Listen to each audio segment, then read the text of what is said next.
Continue with chapter accounting equation. Today we will discuss some more questions of accounting equation.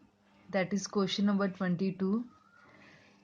Question is calculate the total assets if capital is rupees 40,000, creditors are rupees 25,000, revenue during the period is rupees 50,000, expenses during the periods are 40,000. आपको total asset calculate करने के लिए बोला गया और कुछ information आपको given है.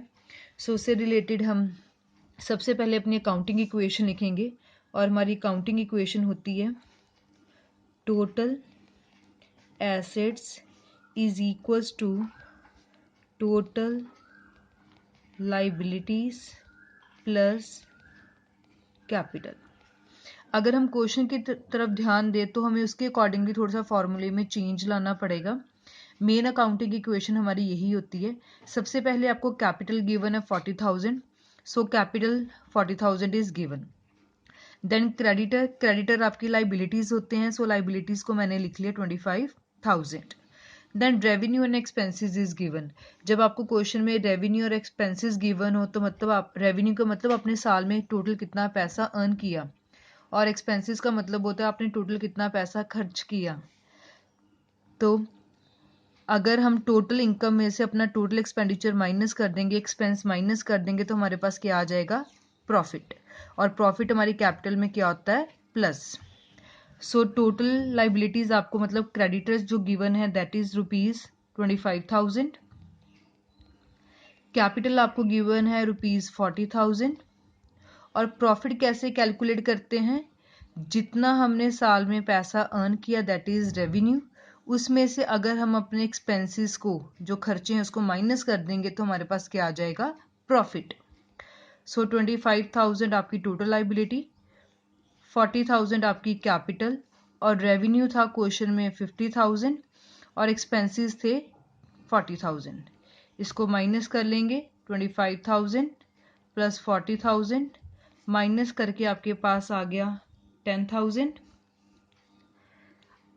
देन इट इज इन तीनों को आपस में प्लस किया, इट कम्स टू बी 75,000.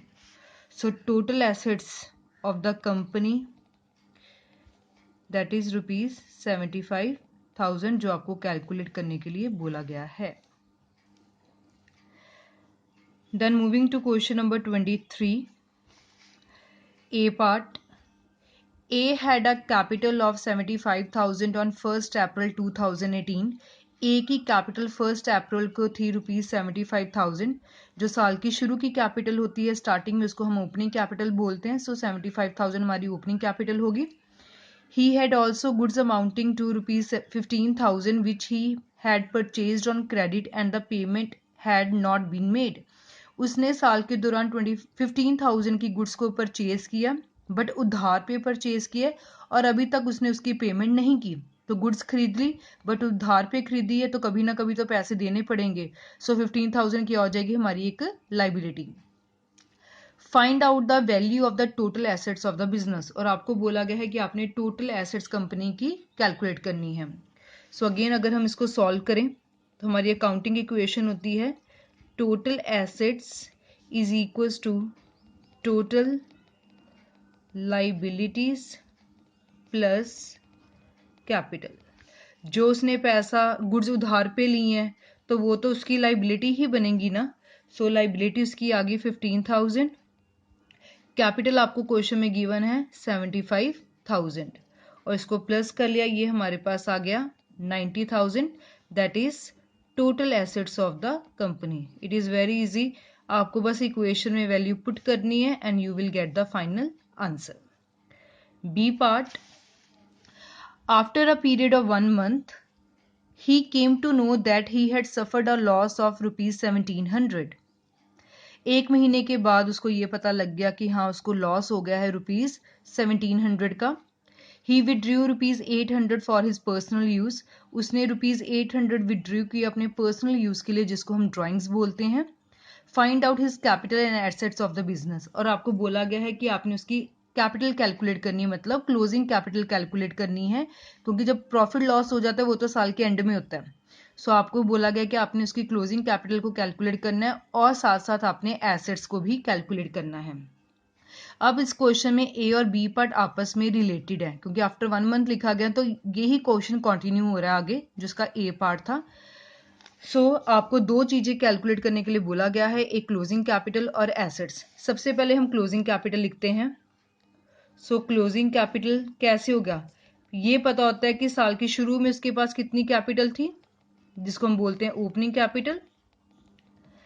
फिर साल के एंड में उसको लॉस हो गया तो कैपिटल में से लॉस माइनस हो जाता है, और कुछ पैसा निकलवा के वो घर ले गया, जिसको हम क्या बोलते हैं ड्राइंग्स, और वो भी हमारी कैपिटल को रिड्यूस कर देता है, इसलिए हमने उसको माइनस कर लिया। स्टार्टिंग में जो कैपिटल थी उसमें से लॉस माइनस कर दिया, क्योंकि साल के एंड में लॉस हुआ, अगर प्रॉफिट होता तो प्लस कर देते। और ड्राइंग्स तो हमेशा हमारी कैपिटल को डिक्रीज करती है, इनकी एडजस्टमेंट करके हमें पता लग जाएगा कि साल के एंड में इसके पास कितनी capital I. So opening capital जो थी दैट वाज ₹75,000, हमें ऑलरेडी क्वेश्चन में पहले गिवन है, सो मैंने लिख लिया 75,000। लॉस क्वेश्चन में लिखा गया कि उसको हो गया 1700 का, सो लॉस मैंने लिख लिया 1700 का, और ड्राइंग्स उसने की थी ₹800 की। सो फॉर्मूले में ये वैल्यूज को पुट करके सॉल्व किया तो ये आपके पास आ गया 72,500। So this is closing capital. So closing capital is ₹72,500। जो कैपिटल साल के शुरू में थी ओपनिंग कैपिटल, उसमें साल में जो भी हुआ लॉस हुआ उसको माइनस कर दिया, जो ड्राइंग्स की वो कैपिटल को रिड्यूस करता है, माइनस कर लिया, हमारे पास क्या आ गई साल की एंड की क्लोजिंग कैपिटल, क्योंकि क्लोजिंग कैपिटल में सब कुछ डाल दिया जाता है। और साथ में आपको बोला गया था कि क्या कैलकुलेट करना है, टोटल एसेट्स। अब टोटल एसेट्स कैसे कैलकुलेट करेंगे, हम अपनी अकाउंटिंग इक्वेशन को लिखते हैं। हमारी अकाउंटिंग इक्वेशन है टोटल लायबिलिटीज प्लस कैपिटल। कौन सी कैपिटल, क्लोजिंग कैपिटल, क्योंकि साल के एंड में ही हम देखने लगे हैं अब हमारी टोटल एसेट साल में कितनी बची। सो टोटल लायबिलिटीज क्वेश्चन में अगर हम ध्यान दें तो हमारी लायबिलिटीज बस एक ही थी, जो स्टार्टिंग में उसने अपनी 15,000 का उधार पे गुड्स खरीदी थी, वही उसके पास लायबिलिटी, और उसने कोई लायबिलिटी इंकर नहीं की। और जो कैपिटल है वो साल की एंड की हमने अभी क्लोजिंग कैपिटल को कैलकुलेट कर लिया। So total liability was ₹15,000 and closing capital we have calculated, that is 72,500. इनको प्लस कर लिया, you will get the final answer, that is 87,500. So this is total assets of the company.